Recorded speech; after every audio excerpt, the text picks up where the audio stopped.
You're not a hero. You are lunch. And these Roombas are starving. This is Planet of Lana, where running is pointless and thinking is survival. And yet, it's kinda cozy. This is Studio Ghibli meets Limbo. It's spirited away if Chihiro had to deal with alien robots. Our protagonist Lana is yeeted into a world she does not understand, with zero weapons, zero powers, just raw determination to save her sister. Even the developer, straight up admitted. I mean, it was very much Studio Ghibli, and especially like film Spirited Away. That warm yet ominous aesthetic, 100% intentional. You play as Lana, and you and your sister are chilling in a peaceful village. Then boom! Alien robots descend from the sky and kidnap everyone you love. Now it's just you, alone. A little girl with zero combat skills against an entire alien invasion, at least. Until you meet Mui!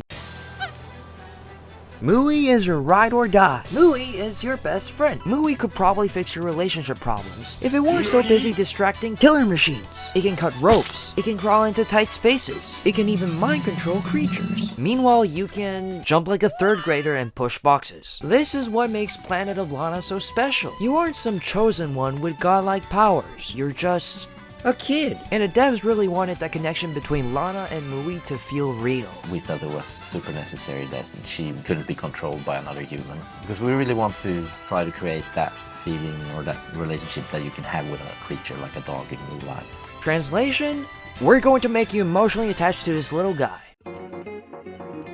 Back in 2017, Adam Kranius, a documentary filmmaker, not a game dev, painted a picture and thought, yep, this should be a video game. That was the whole plan. So naturally, he and his wife Maria, both with zero game dev experience and zero funding, started Wishfully Studios, a tiny team of 17 that somehow pulled this off. At first, the game looked completely different. It actually started as a quite retro-inspired platformer, very similar to games that I grew up with, such as Another World and Oddworld and Flashback. So it was like frame by frame drawn animations for the main character, and it was this like grid system that they had in those old games, where you take one step and you go one grid forward. But when they pitched it to publishers, they got a brutal reality check. They were like, okay, this looks great, but totally unrealistic. You won't be able to do this. Turns out, the game felt sluggish, stiff, and kinda janky. So the devs threw away 6 months of work and started all over. So that's why we decided to do it in 3D, keeping that hand-painted style. And that decision saved the game. One of the reasons Planet of Lana stands out so much is because of its unique dev team. A lot of us come from film and animation background. They weren't just making a game, they were making a playable painting, and boy did they nail it. Visually, this game has no right looking this good. They spent 3 years just designing the visual style, drawing inspiration from their shooting experiences in Mongolia and Kyrgyzstan. We really wanted to capture that feeling of being out in nature and feeling the wind blowing through the trees and the grass. And they hand-painted the entire thing, like literally. But it wasn't just about pretty visuals. They had to fight Unity's built-in rendering system just to make things look right. They even built a dynamic wind system to make sure the world didn't feel static. The result? A game that looks like a painting that breathes. Heck, even the game knows it's gorgeous, frequently pulling back the camera to show off its beauty.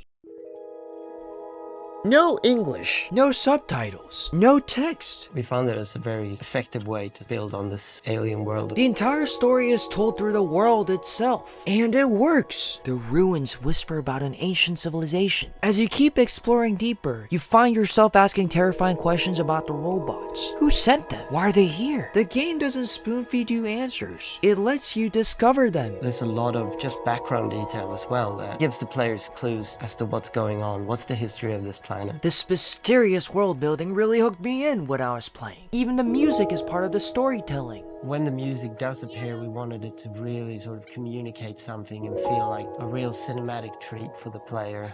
My name is Takeshi Furukawa, and I am the composer on Planet of Lana. In an emotional scene with your sister, this plays.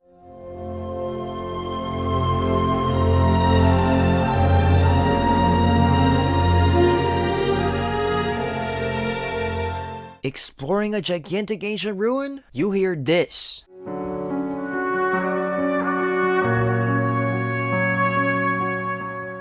Sneaking next to a giant death machine. Get the hell out of here! And this.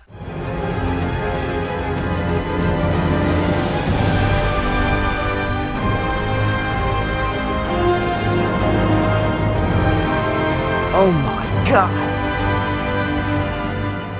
The only song with lyrics, Horizons, is its main theme. Sylvan Wilson, the songwriter and composer, recalls, I imagine Lana, how she might be feeling from her point of view in a strange land, searching for her family.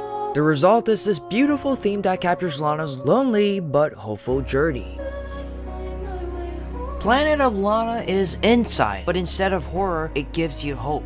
It's The Last Guardian, but instead of a giant tragic bird dog, you get a tiny smoke cat goblin. It's Studio Ghibli meets Limbo in the best way possible. Should you play it? If you love cinematic platformers, if you want to experience a literal moving painting, if you enjoy puzzle solving with a cute furry sidekick, then yeah, you should definitely play it. Maybe wait for a sale if you like fast-paced action. But at the end of the day, this game is pure magic. It started as a single drawing. It was made by a tiny team of dreamers. And somehow, they delivered one of the most stunning indie games in recent memory. And yes, you can pet the cat. That's it. Only 2% of my viewers are actually subscribed to my channel, so I appreciate it if you drop a like, subscribe, and tell me in the comments, what's your favorite thing about this game? And I'll see you in the next one.